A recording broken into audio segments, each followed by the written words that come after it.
Hello, everybody. Hope you're all well. My name is Seamus Shaw. I'm the Chief Information Officer for the university and I suppose head of Director of IT Services. So today I want to just briefly give you the key points with the new digital strategy.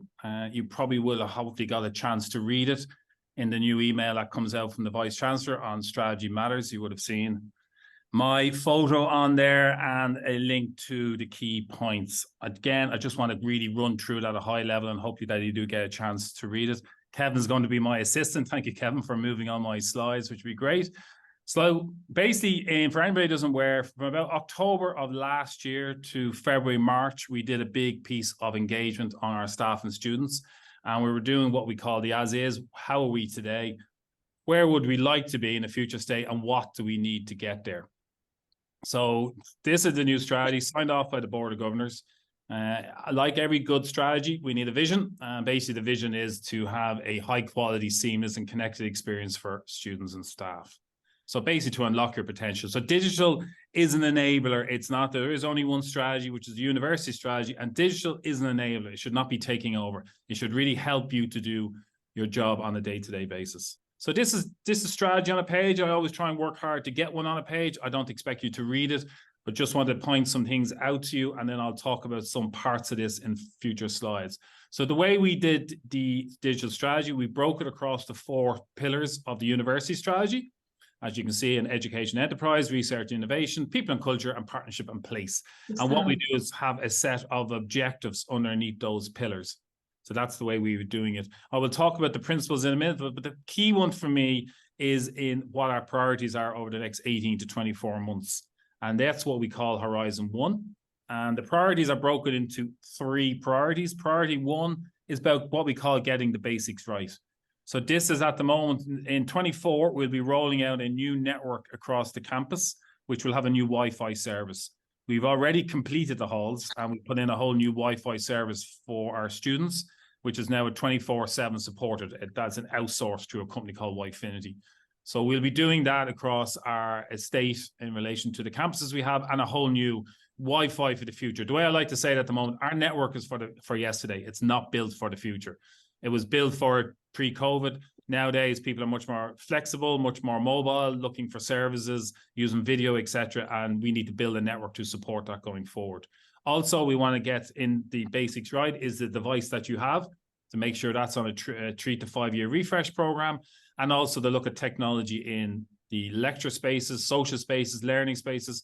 As you know, during COVID, we had to bring in things like lecture capture that were never here before. I want to ensure they're on a 3 year to 5 year refresh cycle so we keep ourselves up to date.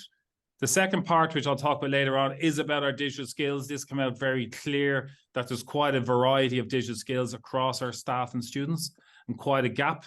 And what do we need to do? What do we need to do better together to kind of deliver on those training and skills and toolbox that we require to do our jobs? And then the third one is all around data. It's about data governance, but mainly changing the integration. The way we integrate systems today is not industry standard, not the way I like it to be. So we're going to go and completely redo that with buying a new platform in 2024. And that will make us and drive us towards integrating our systems in a completely different way that we do it today. Much more automation, less manual work. The guiding principles, because technology is changing rapidly over the next 5 years, and as we know today, AI is such a massive subject area, we decided that we would go with principles as a kind of set of guides to guide us because we don't know what technology is going to be in the next 2 or 3 years. So we have 4 principles, but student and staff are at the center of everything that we do. The first one is seamless and connected, that you can move around the campus or move from home on here and be able to get access to the same set of services that you have. At the moment, if you walk from building to building, the Wi-Fi drops. That's the way it was designed. We want to seamless, want to change that so you can just move around and the Wi-Fi never drops. Incredibly important to us is being inclusive and accessible to ensure that whatever services we do design, that have that in mind, that they are inclusive and accessible, because it's very, especially with our students, it's very easy to queue them up in the digital world and not see the challenges they have by saying, oh, just go online. So that's a very key part of what we do. Consistent and reliable. As you have experienced, we have had a lot of challenges as we begin to change our infrastructure. The infrastructure really hasn't been touched for about 15 years. So it's very old And every time we touch it, we have issues. But we need to move forward, and we are moving forward, and we are making good progress. But it needs to be consistent and reliable for you doing your work going forward, and sustainable, which is really important. So we have our green agenda, especially with the companies we're dealing with, because we have what's called these cloud suppliers. And very important in the world that we live in, security. Cybersecurity is a constant threat every hour of every day. And my team are working on that, but that's something we have to be very careful of. So the digital estate, so this is basically what we talk about, is the infrastructure that supports everything we do. And again, there are a set of principles, and you'll hear me talk quite a lot about this, but the three main ones are adopt, don't adapt. And this is, for example, the student record system. Keep looking at the problems that we're trying to solve and ensuring that we get the processes right, rather than bending the student record system to suit our processes. So that is adopting banner, not adapting it. Adapting banner will cause a lot of challenges as we move forward in relation to upgrades and everything. University of Birmingham is spending 15 million to go to banner 9. There's plenty of examples out there where this will not be, it will actually fail if we do not adopt it and adapt it, because we'll have a huge expense going forward. I'm pleased to say to date, we very much have adopted the system and not adapted a huge amount. Optimize is very much about the huge software library we have, and always look there for functionality rather than bringing a new piece of software in, and integration. Ensuring that the systems talk to each other in a far more efficient way so we can get access to data. So mindsets and behaviors, this is kind of an interesting one that came out during the engagement piece, and I just wanted to share it with you. What we found was colleagues came, it wasn't necessarily about digital, but they said about things that we need to do to get right in our minds and how we behave, and then digital kind of flows from that. So putting the user experience and voice first, I think we'd all agree with that. But an openness to change and learn, that we are open to change our processes and learn the way we do things so we make it better, rather than constantly trying to re-engineer the systems itself. Collaboration. There was a feeling that across the university we work with a lot of silos, hence why integrations and movement of data can be very troublesome. Well, if we collaborate and work together and streamline those processes, data should move in a much more efficient manner. Leadership and engagement, I'm glad to say from the Vice Chancellor down, we do have strong leadership and engagement. And I think a proactive continuous improvement mindset. So this is where we avoid having the perfect solution. You can wait and wait for the perfect solution. My view is we get it there to 78%, and then you just continuously improve it on a year-on-year basis, like what we're doing with Banner and the Banner optimization project. So I'm just going to focus, last few slides is basically on priority 2, digital skills. So we've set ourselves a very ambitious target of looking at this and seeing what are the staff and students' skills that are required, especially around digital skills. And how do we equip our staff, you guys, and the students with the skills and capabilities to kind of confidently operate in this digital world?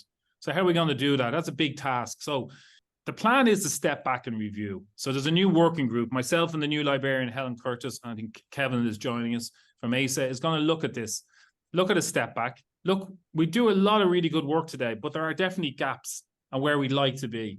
And it's kind of the view coming from the engagement was we were quite siloed. So if I'm a new member of staff, who do I go to talk to about digital skills and training, etc.? So we're going to put that on our meeting actually in the next 2 weeks. We're going to do a little bit of assessment, look at the whole gap analysis. I want to integrate into our recruitment to make sure we're recruiting the right people, possibly look at frameworks. But I want to be careful about a framework, because I'll show you what a framework could look like, but I don't want a framework for the sake of a framework, just to tick a box. It must have an impact and must make your life easier on a day-to-day basis. That's what I'm really looking for. And I'm looking for your feedback, because digital skills, a lot of people have different views. Is it using social media? Is it using systems, whatever? So there's a conversation to be had, and we'll be having that over the next period of time to really get feedback and see how we can move forward and make it more impactful for all the technologies that we do have. So I've just given you a quick example of what it might look like. At an individual level, you can sometimes talk about functional skills. So these be like, well, do I get to know Banner a little bit better? Google, Zoom. What they call the critical skills. This is about information data, all this information data that I have. How do I have the analytical skills to look at that? Then we talk about creative production. That's about problem solving. Again, AI. Where does AI in this whole world of artificial intelligence, where does it really fit with some of the things we're doing? And then, of course, participation.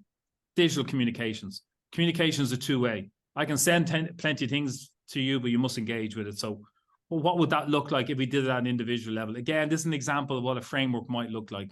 This is at a university level, what it can look like. So basically, if you have the digital at the center, then you content and information, research and innovation, learning, teaching, assessment. What part does digital play in that? Communications. And then you wrap it around what we call kind of core set of activities and the digital culture. One of the big things for me that I feel that frameworks are missing is about digital practices. We know, and there's plenty of research, and all you have to do is read the paper. If you have young people in your life, you can see the advantages that digital brings to their lives and the disadvantages. So something I really want built into the framework is there's plenty of positive impact from digital, and there are negative impacts as well. So digital well-being is a big part of this digital strategy. And we need to have that conversation about what are the positives and what are the negatives, and how do we educate ourselves in dealing with that. I don't want to have a situation where we introduce technology for the sake of technology. I don't think that is really where we want to be. And that's it, I think. Next one, Kevin, I think will just be the link. So there is an intranet site if you want to read more about Brooks Digital. I'm always available to drop me an email if you ever want to have a chat. So that's the high levels, and we will report back again over setting Horizon 1, which is the next 2 years.